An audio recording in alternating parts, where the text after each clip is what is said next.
pour l'été. On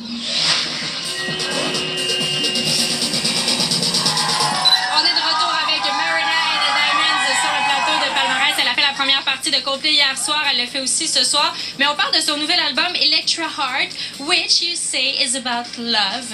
How is it writing love songs in 2012? How do you manage to avoid all the cliches? Because you do it pretty well. I think, well, through kind of using fakery, as in, you know, a fake persona, it allows you to be more realistic about it and more truthful. So it's definitely not like, baby, I love you, come back kind of album. It's more like, homewrecker. Alors, elle rigole en disant, ouais, cet album-là, c'est pas, ah, bébé, je m'ennuie, bébé, reviens, reviens. This is my translation, and you say, baby, come back. Elle dit non, c'est plus un album de filles fortes qui se tiennent et qui est indépendante en amour. For this second album, you worked with such big names, Diplo, Dr. Luke, Stargate. How was it working with people who, when they work on a song, it goes directly to #1? Was it a certain pressure going It hasn't happened for me yet.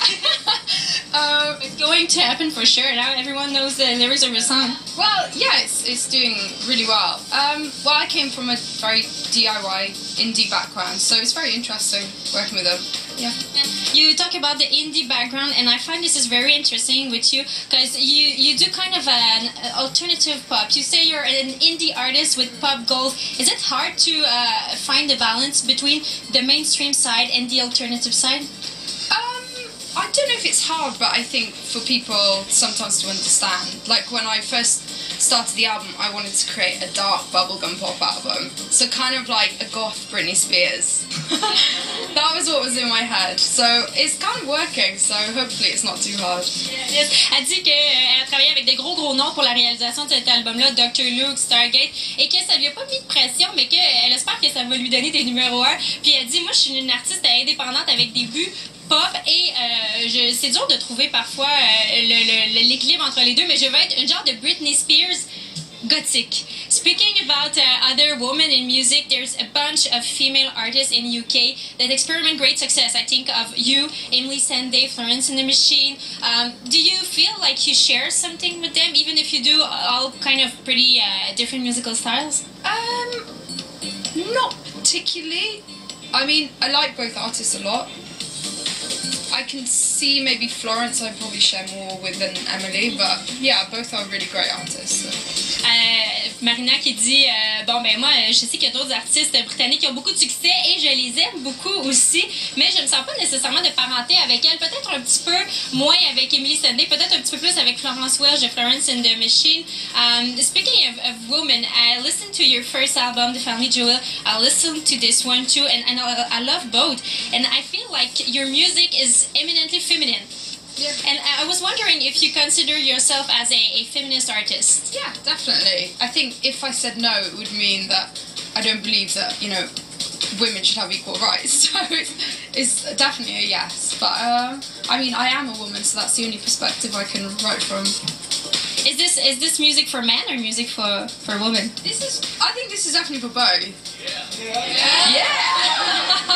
It's, you know, it's for anyone who you know has kind of a very human fear of love. I think that's what the central theme is. You know, we all are scared of getting hurt, but you know, you can't let that stop you from being in relationships. Elle explique que cet album-là, c'est autant pour les hommes que pour les femmes. C'est pour ça qu'on a eu des réactions de tous les admirateurs de Marina and the Diamonds qui sont dans le public actuellement. Elle dit c'est autant pour les gars que les filles. Mais oui, c'est vrai, je fais peut-être de la pop de filles. Puis peut-être que je suis une artiste féministe parce que ce serait bizarre de pas dire que je suis féministe. Ça voudrait dire que je crois pas que les hommes et les femmes ont des droits égaux. You opened for Coldplay yesterday at the Bell Center. How was it? Amazing. Really amazing crowd in Montreal. And yeah, they have a lot of fun. Their tour is incredible as well. But for me, I love it because, you know, I get to perform to so many people. It's a very theatrical performance. So. And how is it? Because you did it in France, in Spain, in Italy, in Europe a lot, and now you went in Toronto in the past days. Now you are in Montreal, and Boston is the next stop. What's the difference between performing in Europe and performing in North America? Well, in North America, you come to shows a lot later, and in Canada as well.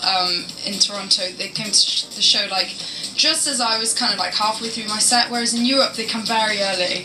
So, you know, like 7, half 6, which... Yeah. Alors, Marina de Diamonds qui aime beaucoup faire la tournée pour Coldplay parce qu'elle ouvre, elle fait la première partie et elle dit ça me donne la chance de faire des prestations devant des grosses salles. Puis oui, il y a des différences entre faire des prestations entre l'Amérique du Nord et en Europe. Des fois, il y en a qui arrivent plus tôt, tout ça. Speaking of performing, I'm going to let you perform right now. It is the first official single of Electro Art and it's called Prima Donna.